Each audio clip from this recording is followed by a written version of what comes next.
YouTube comments with Jacksepticeye. Jack doesn't get noticed on nature walks because his hair is green and the trees are, so when people see him, he looks bald. Yep, these days whenever I go out on nature walks, I have to be tethered to somebody else when I'm walking around. I need a nature buddy because otherwise people are just going to be like, where did Jack go? He's invisible. Luckily, I'm super pale, so I just shine like a beacon in the night, so I never really get lost. I hate pizza. Is that bad? Everyone's a unique individual. Everyone's beautiful in their own way. Some people are just really fucking wrong. Yes, that's fine. You can hate pizza if you want. Jack, if you think Ireland is boring, why don't you move out? What? Hey Jack, I remember reading somewhere that you knew Korean. I'm kind of trying to learn Japanese. Do you have any advice for those who are trying to learn different languages? 네, 한국말 조금 할 수 있어요. I know a small bit of Korean from a while back, but not enough. I was never really good enough to be able to hold conversations. I would just amalgamate words together to form sentences. So they were very clearly, like if anybody who spoke Korean natively or fluently talked to me, they'd know a mile away that I had no idea what I was doing. But it was enough to try and pick up different things here and there. But I do have some advice if you're trying to learn a language. I'd say try to learn a language that you're really interested in. Don't learn a language just because you think it's cool. I mean, you can, but it's much harder to learn it that way. I think learning a language just for the sake of learning a language isn't really going to stick with you. If you have a really strong interest in Japanese or any language that you're trying to learn, then it'll make it so much easier to actually focus on it because you want to.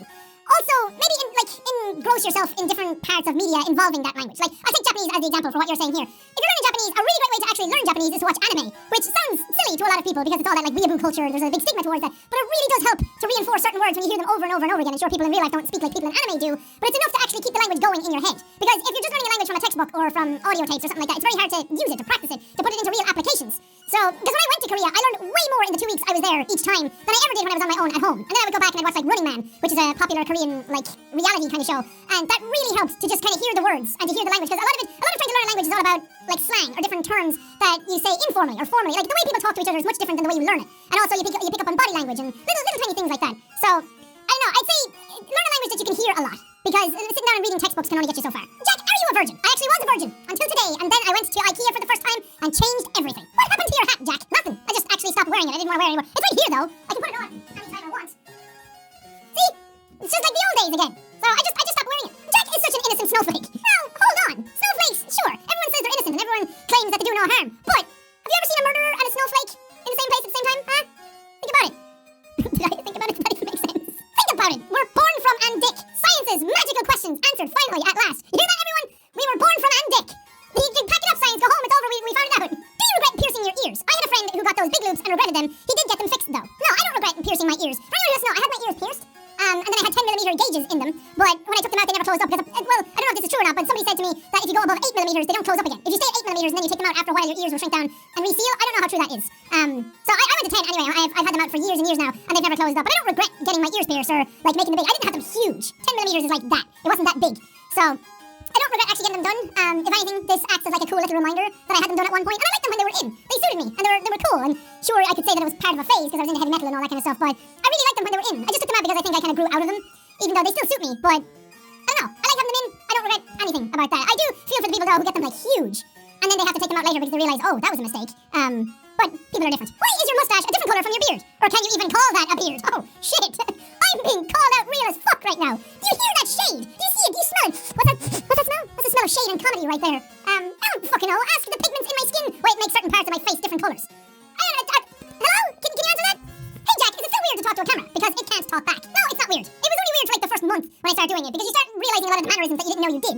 I would sit there and I'd record, and then I'd say certain things, or I'd act a certain way, or I'd see my face more than I ever had before from a different perspective, from like a third-person perspective. So it was a little strange then, but these days it's completely natural. I'm absolutely natural around cameras now. And it's weird because my mind goes to a strange place when I'm talking to the camera, because I don't feel like I'm actually talking to a camera. In a weird way, it actually feels like I'm talking to people, talking to you guys. That sounds silly. But if you actually do this kind of thing, you'd understand what I'm talking about. It's like you don't feel alone. You actually feel like there's somebody else here in the camera.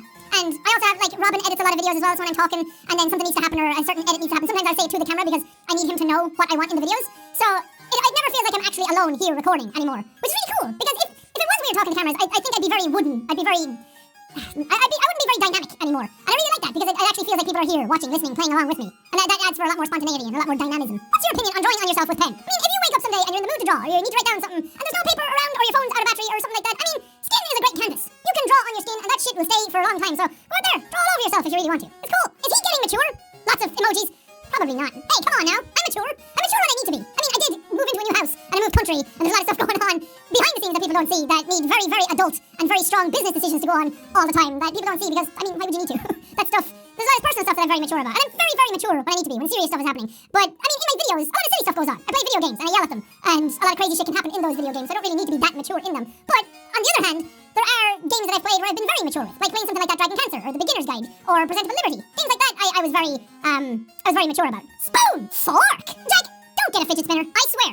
As long as I live, I will never get a fidget spinner. You have my word on that fidget spinners will never be a thing around me. Don't worry, I have your best interests at heart, but fidget spin, how do you maintain the positive? Maintaining positivity doesn't have to be this, like, huge goal that you have to do. Maintaining positivity is basically boiled down into small moments. That a lot of people want to be positive in their lives, or a lot of people want to be positive in their day, or in their job. And these are, like, very big continuous things. But if you try and be positive in, like, the moment-to-moment aspects of your life, if I'm doing something, if I'm recording a video, that hour or so, 20 minutes to an hour, whatever it is that I have to record, that's one small little positive moment in my day. And then the next recording is another small little positive moment in my day. Well, hopefully nothing goes wrong and pisses me off. And then going out and doing different things in my life, those are little positive moments in my day. So it's all about breaking up your routine and getting the most out of each aspect of your life. And yes, it sounds hippy-dippy and it sounds cliche, but it really works, I think. Or at least for me it does. Because, well, first off, I should disclaim that you don't have to be positive all the time. That's a completely ridiculous goal to try and achieve, to be positive all the time. Maintaining positivity and trying to get the best out of your situations, that's a bit of a different scenario. But you are allowed not to be positive sometimes. You are allowed to get pissed off. You are allowed to get angry. I don't like getting angry, but sometimes it happens. Big diff. We're all human and flaws come out every now and then. But if you want to be positive in your day, if you want to be positive in your life, in your job, try and celebrate the little things. If you do something that's just, like, nothing, if you write down your to-do list for the day, celebrate that. Be happy in what you do. Be proud of the little things that you do each day, I think. And I mean, there's a million different ways that you can tackle this. This is just one little tiny way that I like to try and maintain positivity in my day-to-day life. I could talk all day about this. I could give lots of different bits of advice. But, I don't know. You just kind of have to go out there and just do it. You have to go out there and grab life while you can. Go out there and make the most of the time that you have. Because you only get one trip around on this big wheel of life. You don't get a do-over. You don't get to wait around for the good things to happen. You have to make the good things for yourself happen now. You have to try and be as happy as you can be in the scenario that you're in. Not always possible. Some people have it very, very hard to be happy. Some people are in completely terrible and rough, dire situations, and I very much sympathize with that. And that's, again, there's a lot more nuance to this. It's not just as simple as being, go out there and be happy. There's a lot more to life than just being positive. But if I can motivate people or give some sort of semblance of advice towards that kind of aspect, then I will try my best. But just know that it's okay if you're not positive all the time. It just means that you're human. Sean says, I have so much energy. Me, is that even possible? Never underestimate the power in a change of environment. It does absolute wonders to reinvigorate you. Mind, body, soul, whatever. It really just motivates you to do more. At least for me, it did. Moving here and getting this new office and getting everything set up was super exciting. And it was a really cool challenge to be able to do it. And I'm surrounded by a much more creative atmosphere and environment, I think, living here. So for me, it completely blew my mind out how much more I could do here.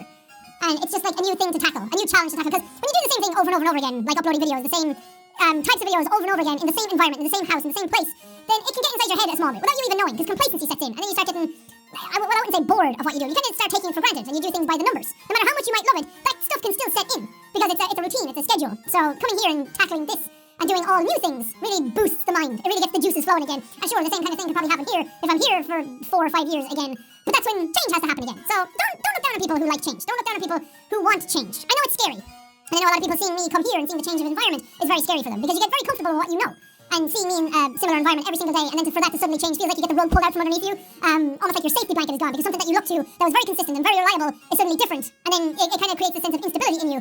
But please bear in mind that change is necessary. Change is, for me, is good.